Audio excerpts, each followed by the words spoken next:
ایک بزرگ دوڑتا ہوا چیختا ہوا ڈاکٹر کے پاس آیا، آ کر کہا ڈاکٹر صاحب مجھے دیکھیے مجھے کیا ہو گیا ہے، ایسے لگتا ہے جیسے میرے جسم سے روح نکل رہی ہو، ایسے لگتا ہے جیسے ابھی میں مر جاؤں گا، ایسے لگتا ہے جیسے میرے پاؤں کیچڑ میں پھنس گئے ہوں، میرے پاؤں کیچڑ میں پھنس گئے ہوں۔ یہ سن کر ڈاکٹر صاحب نے کہا بابا جی اب دنیا سے اپنا ہاتھ اٹھا لے، اس لیے کہ اس کیچڑ سے اب تو قیامت کو ہی نکلے گا۔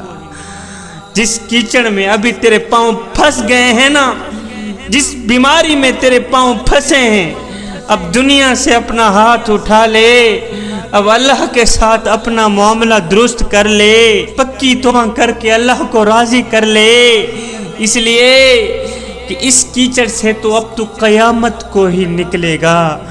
اے غفلت کی نیند سو کر 70 سال کی عمر برباد کرنے والے اور 70 سال کی عمر ضائع کرنے والے، اب تو جاگ جا، اور تو دنیا میں ہمیشہ رہنے کا انتظام تو کرتا رہا، مگر افسوس آخرت کی کبھی بھی فکر نہ کی۔ نادان تجھے پتہ نہیں ہے کہ قیامت کے دن نیک اعمال کے مطابق ہی مرتبے ملیں گے، اچھے اعمال کے مطابق ہی مرتبے ملیں گے۔ اگر اعمال اچھے ہوں گے تو جزا ملے گی، اگر اعمال اچھے نہیں ہوں گے تو پھر سزا ہی سزا، پھر شرمندگی ہی شرمندگی۔ حضرت لقمان حکیم نے کہا تھا ایک گناہوں والی زندگی جینے سے تو بہتر ہے بندہ مر ہی جائے، اس لیے کہ مرنا کوئی جرم تو نہیں۔ اگر مردہ بول سکتا ہوتا تو چیخے مار مار کے تجھے بتاتا کہ ذکر الہی سے ہونٹوں کو بند رکھنے کا نقصان کیا ہے۔ اللہ اکبر۔ آج میری قوم کا نوجوان کہتا ہے جی ابھی تو جوان ہوں، جب بوڑھا ہوں گا تو توبہ کر لوں گا، مگر افسوس اس وقت بوڑھا قبر میں جا چکا ہو۔ نوجوان آج پانی کمر تک ہے، تو کوشش کر لے توبہ کی، اگر سیلاب ہو کر سر سے گزر گیا تو پھر کچھ نہیں کر سکے گا۔ آج اپنی آنکھوں سے آنسو بہا لے اور زبان سے پکی توبہ کر لے، اس لیے کہ وہ وقت آنے والا ہے کہ نہ بدن میں جان رہے گی نہ منہ میں زبان رہے گی۔ ایک شخص فوت ہوا نا تو اس کے کسی عزیز نے رو رو کر اپنا گریبان پھاڑ ڈالا۔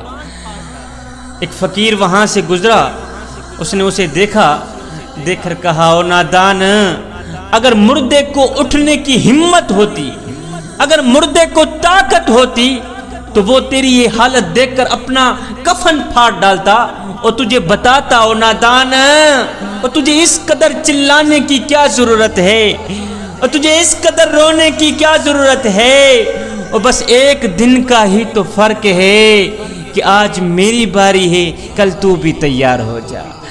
اللہ اکبر۔ کوئی بن گیا رونق پکھیاں دی، کوئی چھوڑ کے شیش محل چلیا، کوئی پلیا ناستے نخریاں وچ، کوئی ریت گرمتے تھل چلیا، اور کوئی بھول گیا مقصد آون دا، کوئی کر کے مقصد حل چلیا۔